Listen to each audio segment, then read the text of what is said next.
зборуваме младо момче кој што има само 18 години, за кое што светот или ако Америка велиме дека е светот, слушна пред известен период, бидејќи тој имаше можност да се надпреварува на Олимпијадата, неонаучна Олимпијада која што се одржа во Њујорк од 10 до 16 јуни, па дури и да освои злато. За овој подвиг и за тоа како тој ги користи овие летни денови кога и тој е на распуст, ќе зборуваме во продолжение. Георги Николовски ни е во студиото. Георги, добре ми дојде. Добро утро. Добро утро. Мило ми е што денеска гостувам во вашата емисија.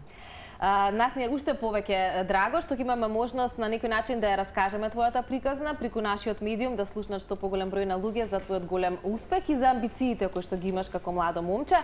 И да никако да се надоврземе на она што прималку колегите го коментира, како ти си го користиш летниот распуст, освен што веќе си бил на една олимпијада, дали учиш, се подготвуваш за можеби нешто што е следно или сепак е летен распуст, па си дозволуваш нели малку да поуживаш во слободни активности?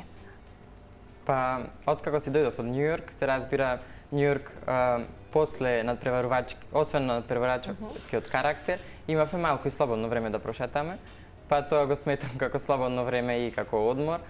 После Њујорк се изедов малку време за себе, слободно време, се пододморив, прошетов со другарите, се видов со моите најблиски. И во моментов сега нема одмор, продолжуваме понатаму, затоа што сега од 20 до 27 јули ме чека следна олимпијада која што треба да се одржи, меѓународната олимпијада по биологија, која што треба да се одржи на Филипини. Значи од Њујорк ќе одиш на Филипини. Па нема ќе биде така лош летниот распуст. Од едната страна на другата страна на светот. Така е. Ако те прашаме за Њујорк, поточно како млад човек кој што веројатно допрва ќе го шета светот, Њујорк веројатно е дел од твојот сон, но многумина го замислуваат Њујорк некако во својата глава или она што го гледаме, читаме и сето тоа што ни е достапно, но кога ќе отидат таму веќе имаат друг впечаток. Како ти го доживеа Њујорк, и ако зборуваме за сите квалитети кои што ги поседуваш, успеси кои што млади години ги постигнуваш, веројатно можеби имаш некоја идеја или замисла каде би сакал да живееш или да просперираш, па дали таква некоја средина ти одговара или имаш сосема друга замисла? Па јас сметам дека на олимпијада, кога пред се одиш таму за да се надпреваруваш и да постигнеш нешто. Фокусот ти е таму. Да, фокусот е таму, но од после кога ќе помине тестирањето и надпреварувањето, веќе се опушташ и можеш да видиш сјајот на Њујорк. Њујорк е стварно едно огромно место кое што само одиш по улиците, многу е хаотично, тоа морам да го кажам. Само се чувствуваш како да си во центарот на светот на еден начин, затоа што постојано има луѓе, постојано фреквенција, насекаде има автомобили, автобуси, се нешто се случува, настани, музика. Живо е, навистина е живо, се чувствуваш и ти така живо, имаш елан некаков и се исполуваш некако во небото, ама само згради гледаш околу тебе и си фасциниран навистина докаде може човештвото да стигне, затоа што тие се големи постигнувања и навистина мислам дека е нешто фасцинирачко да се изгради таков град и да се посети, да се види. Така е. Ајде ќе раскажеме сега, Георги, за тоа како стигна всушност до Њујорк. Таму се случуваше неонаучната олимпијада, за која што ти малку повеќе ќе ни раскажеш за каков тип на олимпијада станува збор, но она што беше на некој начин како квалификација или квалификационен надпревар, тоа е нешто што се случи кон крајот на минатата година, каде што исто така ти зеде учество во две категории, во хемија и во биологија, и во двете категории беше прво рангиран, односно се здоби со златни медали. Тие два златни медали по хемија и по биологија всушност те донесоа на олимпијадата на која што физички присуствуваше пред само некој известен период. Прво, раскажи ни како слушна за оваа олимпијада, патот до кој што си стигнал, веќе го споменавме, а тоа е нели успехот кој што си го постигнал како прво рангиран, но што е она што тебе најмногу те фасцинираше од оваа олимпијада, што искуство извлече, што научи и што ти овозможи за понатака? Претпоставам дека патувањето следно на Филипини можеби се надоврзува на оваа олимпијада во Њујорк. Дефинитивно има поклопување во материјалот на кој што треба да се спремаат надпреварувачите, но првично јас слушнав за овој надпревар преку нашите професори во гимназијата Мирче Ацев. Имено оваа организација која што го организираше овој надпревар, организира и повеќе други олимпијади и надпревари, Па така нашата професорка по информатика ни прати линк до еден друг надпревар кој што го организира истава организација.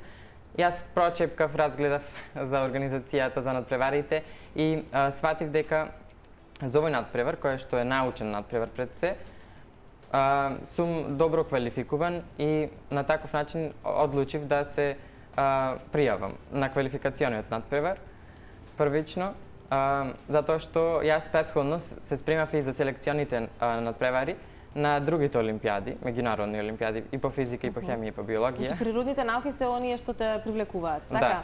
Да, се разбира. Прво јас почнав со надпреварите по математика, па потоа бев фасциниран како математиката може да се имплементира во живиот свет, не само во живиот, туку и во неживиот свет. И просто математиката совршено го опишува нашиот физички свет. И да се вратиме на темата. Потоа, откако се пријавив за квалификациониот надпревар во декември, немав некакви посебни подготовки за тој надпревар, бев опуштен, не беше тогаш баш нешто многу големо, беше повеќе како на игра и успеав да го добием првото место и по физика, и по хемија, и по биологија. На оваа олимпијада во Њујорк всушност освојуваш злато во категорија наука. Да. Ајде тоа малку да ни го подобјасниш какви се категории имаше и дали ти сам бираш нели во која ќе се натпреваруваш и учествуваш? Да, прво се одбира во која категорија сака надпреварувачот да се надпреварува на квалификациониот надпревар, а потоа на финалето ја задржува таа категорија. Добра. Јас одбрав првично на квалификациониот, ја одбрав категоријата хемија и биологија, но потоа на финалето имаше и физика. Добра, со што го усвои првото место? Што беше, да речам, предизвикот за тебе, што требаше нели да го решиш? Надпреварувачите решаваат тест од 40 прашања.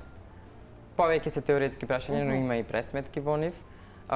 Сепак, предноста на оваа олимпијада е што нема практичен тест и тоа значи дека учениците не мора да се спремаат практично и да се нервираат на некој начин и за тој дел.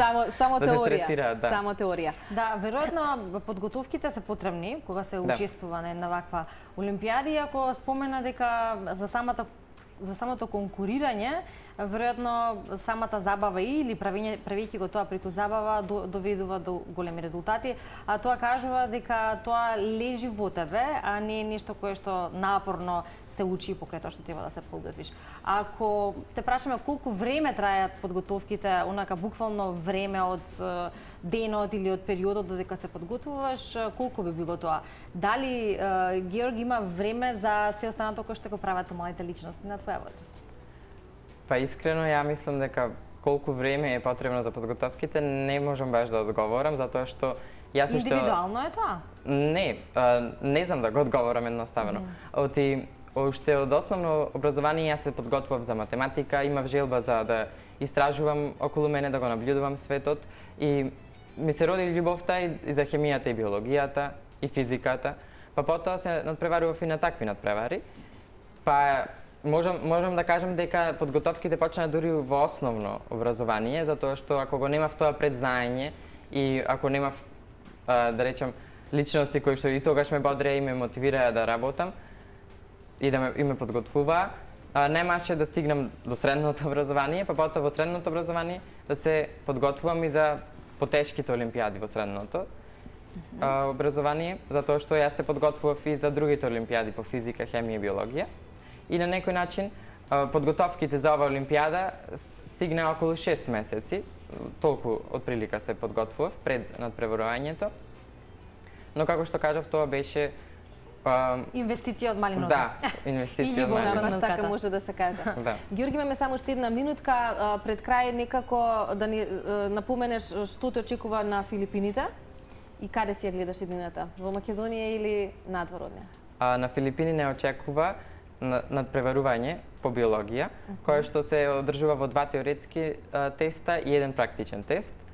И јас иднината искрено, јас се надевам дека иднината ќе биде во Македонија, јас настојувам тоа да биде во Македонија, затоа што мислам дека Македонија е една прекрасна држава и едноставно многу си ја сакам. но се разбира дека планирам да се подготвам, да ги имплементирам сите најдобри работи кои што ќе ги научам и од странство во Македонија. Одлично. И добар пример си за многу други млади и веројатно и голем дел од младите така размислуваат дека каде да одат, веројатно сакаат тука да се вратат и инвестицијата да биде во нивната татковина. Георги, ти престои светла иднина и навистина ти посакуваме многу успеси и на Филипини, па и до крајот на годината можеби ќе следува уште нешто друго. Те очекуваме повторно заеднички да ги раскажеме твоите успеси. Ти благодариме за гостувањето. Ви благодарам и вас.